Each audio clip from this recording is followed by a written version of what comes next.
Ora, em pouquíssimo tempo, coisa de décadas, a China deixou de ser uma nação praticamente isolada para se tornar uma superpotência global. Ela literalmente redesenhou o mapa do poder mundial. A pergunta que fica é: qual foi o motor por trás dessa ascensão assim tão rápida?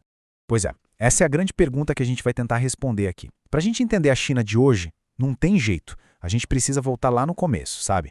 Nos alicerces que tornaram essa transformação impressionante, possível. Então vamos lá.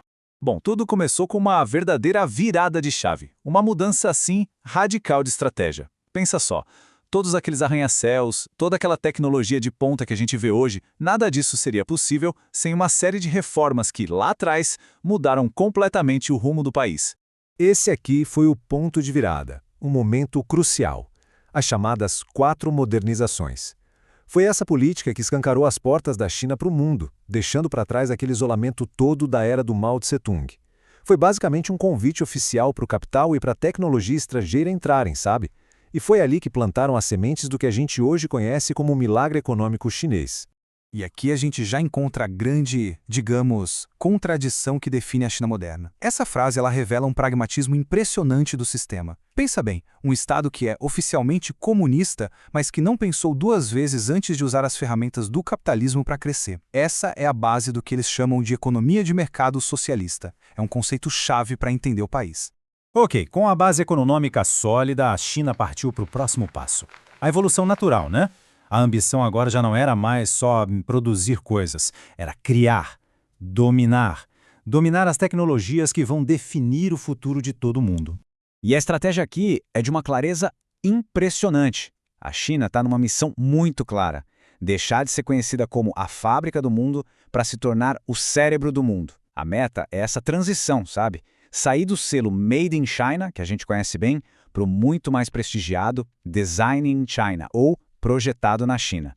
E claro, por trás dessa missão gigantesca, tem um capital humano absurdo. Olha esse número, mais de 1.100.000. Essa é a quantidade de pesquisadores que estão lá impulsionando a inovação no país. É literalmente um exército de cientistas e engenheiros trabalhando para chegar na liderança tecnológica.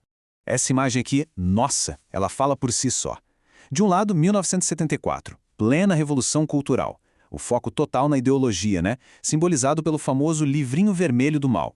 Agora corta para 50 anos depois, uma paródia onde o livro é substituído por um chip de computador. A mensagem não podia ser mais clara. A nova revolução, a de agora, é a tecnológica. E uma peça-chave nessa corrida pela tecnologia é o controle de recursos estratégicos. A China tem praticamente um monopólio no refino das chamadas terras raras. Mas o que é isso, afinal? Pensa assim, são 17 elementos químicos que funcionam como se fossem as vitaminas da tecnologia moderna. Elas são essenciais para quase tudo que a gente usa hoje, desde o seu smartphone e carros elétricos até equipamentos militares super avançados. E esse cenário todo nos leva direto para uma das maiores batalhas geopolíticas do momento, a famosa Guerra dos Chips. Quando os Estados Unidos bloquearam a exportação de chips avançados, isso expôs uma vulnerabilidade enorme da China. E qual foi a reação? Pequim acelerou com tudo os esforços para desenvolver sua própria indústria de semicondutores e, claro, eliminar essa dependência do exterior.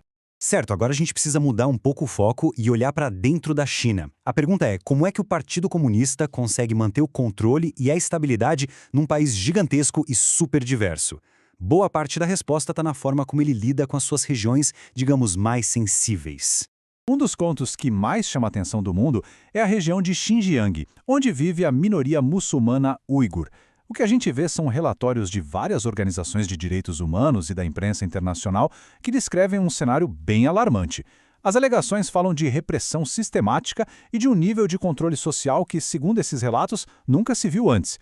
Do outro lado da moeda, a gente tem a posição oficial de Pequim. O governo chinês afirma que essas medidas são, na verdade, necessárias para combater o terrorismo e o separatismo. Eles descrevem esses centros como escolas de formação profissional que teriam o objetivo de promover a estabilidade e o desenvolvimento econômico da região.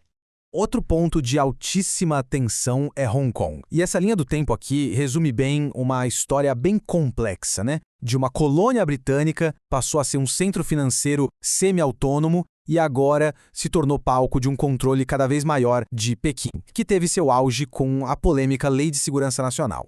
A base de tudo era o tal princípio de um país, dois sistemas. A ideia no papel era simples: permitir que Hong Kong mantivesse seu estilo de vida capitalista, suas liberdades, tudo isso. O que os críticos dizem hoje é que a imposição daquela lei de segurança nacional basicamente destruiu essa promessa.